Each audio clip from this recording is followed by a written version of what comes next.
শেরপুর সদর উপজেলার ২ নং চর শেরপুর ইউনিয়নে পবিত্র ঈদ উল আজহা উপলক্ষে ৬,৪৬০ জনকে ১০ কেজি করে অসহায় হতদরিদ্রদের মাঝে বিনামূল্যে কর্মসূচির আওতায় ভিজিএফ চাল বিতরণ অনুষ্ঠিত হয়েছে। শেরপুর জেলা প্রতিনিধি মাহফুজুর রহমান সাইমন জানান, বৃহস্পতিবার সকালে ১১টায় সদর উপজেলার ২ নং চর শেরপুর ইউনিয়ন পরিষদের প্রাঙ্গণে ১০ কেজি করে ৬,৪৬০ জন অসহায় হতদরিদ্রের মাঝে বিনামূল্যে ভিজিএফ কর্মসূচির আওতায় চাউল বিতরণ অনুষ্ঠিত হয়েছে।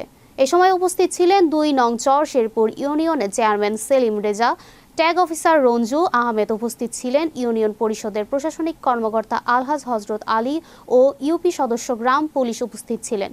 ইউনিয়ন পরিষদের চেয়ারম্যান সেলিম রেজা জানান, ঈদকে সামনে রেখে সরকারের সামাজিক নিরাপত্তা কর্মসূচির আওতায় এসব চাল বিতরণ করা হয়, যাতে অসহায় ও নিম্ন আয়ের মানুষ ঈদের আনন্দ ভাগাভাগি করতে পারেন। বিতরণ কার্যক্রমে উপকারভোগীদের মাঝে স্বচ্ছতা ও শৃঙ্খলা বজায় রেখে চাল প্রদান করা হয়। স্থানীয়রা এ উদ্যোগকে সাধুবাদ জানিয়েছে। গরিব দুস্থ মানুষের মাঝে বিনামূল্যে ঈদ উল আজহা উপলক্ষে ১০ কেজি করে চাউল বিতরণ করা শুরু হয়েছে।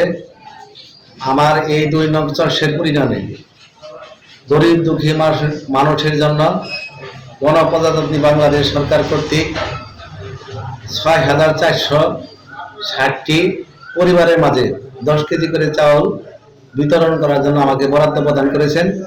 আমি সুষ্ঠুভাবে এই চাউল প্রতিটি ঘরে ঘরে অর্থাৎ ৬,৪৬০টি পরিবারের মধ্যে বিতরণ করবো ইনশাআল্লাহ, সকলের সহযোগিতা নিয়ে।